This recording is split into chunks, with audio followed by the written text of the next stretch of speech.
I'm disgusted, guys. Disgusted. I actually pathetic 90-minute performance. Pathetic 90-minute performance in a final, in a European final.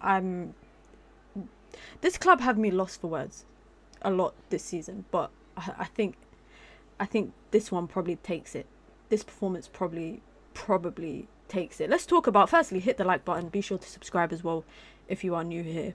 I feel like maybe in hindsight, looking back at the lineup in comparison to, you know, the way that Spurs set up in the game, I mean, it completely nullified potentially anything that maybe Man United wanted to do or came out trying to do, first and foremost.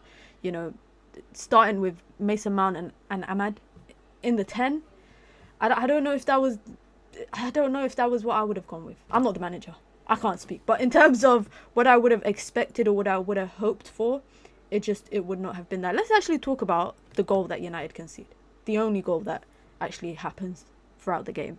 And I've seen a lot of neutral fans talking about how boring of a game it was, and how both teams just suck. I mean, for United to concede that goal, I feel like I saw that coming. I said it before the game when I did a live stream before the game. I said my worry is near post and back post. Those are my two worries. Is when the wingers are hitting the near post or the back post. And, you know, Bruno gives the ball away somewhere in the midfield. Bentancur makes a late run in. Put a delivery in. Mazraoui doesn't close down in time. Maguire shifts across. Luke Shaw shifts across. Luke Shaw is telling Patrick Dorgu, you know, shift across with your man. Watch Brennan Johnson. He doesn't. Brennan Johnson comes in from behind. And Luke Shaw, not really aware that Johnson is coming up behind him. And I mean, Onana beaten at his near post again. It's a touch off of his own man. But even with saying that, it's at your near post. It's at your near post. I don't know if that is... It's not solely on Onana, because I feel like, again, quite a few players had a part to play in that. And again, before the game, I said, you know, United's problem is that, you know, a situation that they can get rid of with the first or second man, they don't. And by the time it gets to the fourth man, you know, it leads to a goal. And we saw that again. We saw that again without a fail. And Spurs just capitalised on it. Because let's be honest, guys. Let's be honest. Bar one or two breakaways that they had that, you know, Mazraoui makes a last-ditch tackle, or Yoro makes a last-ditch tackle, or Dorgu makes a last-ditch tackle. Spurs they didn't create anything in front of United's goal. They didn't create much. From their set pieces, I think Man United were first to it, which was, again, one of my concerns coming into the game. I said United had to be first to the set pieces, which they were. And then on the other side, you just see that the quality that United lack in the front line.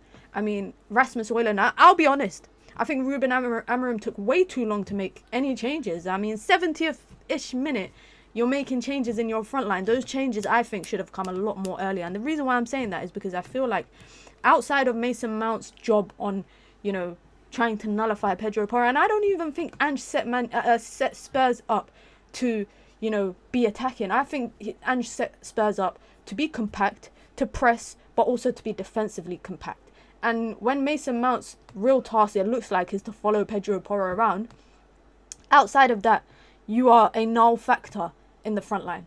And I'm also looking at the other null factor in the front line, which is Rasmus Højlund. And that's why I'm looking at the substitutions, or the timings. The timings of the substitutions were just too late.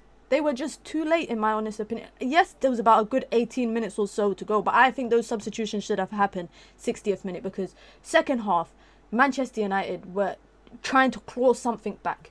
And Bruno Fernandes playing in that deeper role alongside Casemiro, I thought it was the right decision. I did think it was the right decision, because Casemiro, I don't think, again, the way that Spurs set up, I didn't think it was to dominate the midfield, but it was going to be a physical game. And you saw it with Richarlison. You saw it with Basuma. You saw it with Sarr. Again, players that can eat up every blade of grass and are physical. And, you know, I'm going to try bully you off the ball and trying to frustrate you. And you're seeing it with, you know, Romero versus Maguire. These are players that are, I don't want to say dark arts, but these are players that are playing a physical game. And United lack that.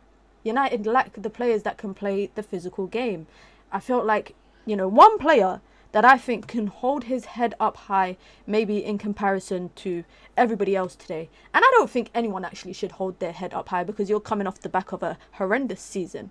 You've just lost in a cup final, a European Cup final, to Spurs, giving Spurs their first cup in 17 years, their first European Cup since, what, the 80s.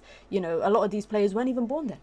A lot of these players for United and Spurs weren't even born when Spurs last won a European title. No one, for me, should be clean from any criticisms today. But I do think Lenny Yoro, for me, was just Man United's best player.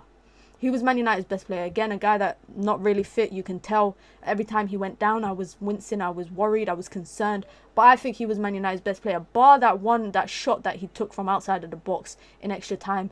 Ridiculous. I didn't want Bruno to take the shot 30 seconds before that. Lenny, I didn't want you to take the shot either.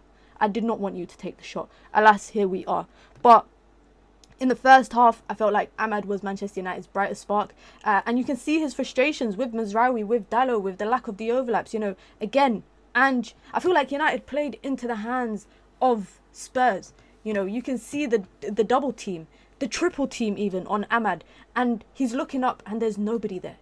And then when United are putting deliveries in the box, especially before Højlund went off, so for the first 70 minutes, when United were putting deliveries in, it was only really Højlund in the box. Maybe Mount, maybe Patrick Dorgu, you know, running in at the back post. That's about it. That's about it. So again, my question to you guys is, because this is my question, you know, during that game, you know, once the game ended, what was the game plan? What exactly was the game plan? Was it to use and utilize Ahmad on the right hand side and cross balls in? What was it? Creating overloads on what was the game plan? Because I don't know what the hell the game plan was. I'm lost for words. I'm honestly lost for words. I'm not angry. I'm disappointed. But that has been, I think, the common theme throughout the entirety of the season. United need a reset. They need to, that reset button, bam, it needs to be pressed. Whether it's, you know, the squad, whether it's the flipping structure that we're always talking about, Ineos, you know, the footballing minds, etc., whatever it is, United need a reset.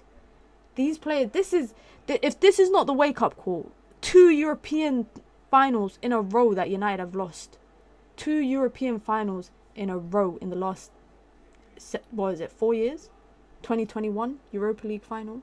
Now Manchester United going into next season, they can have the luxury of 1 game a week, Premier League football, cup games in the English football system, and that's it. As much time on the training field. I mean, people are going to say, you know, oh, but the money, we needed the money in Champions League football. We suck. Like, I don't know how else to say it. We suck. Today I had this level of belief, optimism. But in the first 20 minutes, I think for me that optimism, it left my system. Because I think the realism hit me. It really, really hit me. I really want to know what you guys thought of the game. I mean, you know, I'm really stunned by how long it took Amorim to make changes. I'll be so honest. Xerxes came on, bright spark, linking up the play, trying to link up the play. Garnacho, I think, did well coming on. But again, Jojo got a song, scored too little too late. I think Ruben Amorim waited way too late you can't take those risks in a cup final, in a European Cup final, to be like 18 minutes, 20 minutes, yeah, we'll make the change. You can see the way that the game was going in the second half. Spurs weren't overcommitting. Ange wasn't overcommitting. I think they were happy with that 1-0 lead, maybe because they probably felt like Man United would not score. They probably just felt like at no point would Manchester United score. So all we have to do is defend. And they defended with every bone and fibre in their body. I can't lie. I think the officiating was a bit odd. I'm going to be totally honest, guys. I think the officiating was, to me, not of the standard of a European Cup final. He made some weird decisions, both ends of the field. But I can't sit here and dwell on that. And I don't think we can sit here and dwell. I think the only way I can describe this is it's a pathetic 90 minutes. And how many times have we heard that term, pathetic, to describe this team this season? It was just pathetic. You know, we talk about the heritage of Man United in European finals, in cup finals. You know, this team is pathetic. We suck. It's a joke. It's a joke. Does Ruben Amorim survive this? I don't even know. I genuinely, I need to have conversations with everybody. I need to talk to United fans, because if Ruben Amorim doesn't survive this, I wouldn't be shocked. And if he survives this, I wouldn't be shocked. That's how I feel about it right now. Because, I saw a stat before the game that said that United we've won 6 games in the Premier League. We've won 8 in Europa League under Ruben Amorim. Everyone's saying, the Europa League has been Man United's bread and butter this season.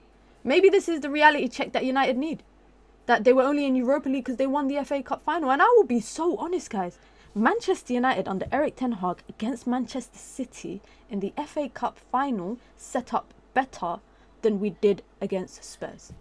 I'm going to be so honest. That is how I feel. Now looking back at the way that United beat City and the game plan there, that was a better game plan there than there was here. I don't know what the game plan was today. I do not. Maybe Man United didn't anticipate the way that Spurs would come up. Maybe they anticipated Spurs, high press, high line, etc. But even then, when United play out of a press, which they did a few times today, the quality in the front line is poor. It's as simple as that. We were looking to Ahmad to be the saviour in the first half. And in the second half, triple teamed. Because Spurs realised he was United's biggest threat. And that is why I say that the substitutions for me was so off. It should have come earlier. Those substitutions could have come earlier. But I'm sorry, there's a couple of players I'm looking at today. And you know what? I know we got a game left on Sunday against Aston Villa in the Premier League. I genuinely hope that's some players' last game.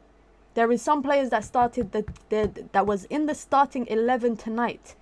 I hope I do not see them in a Manchester United shirt next season.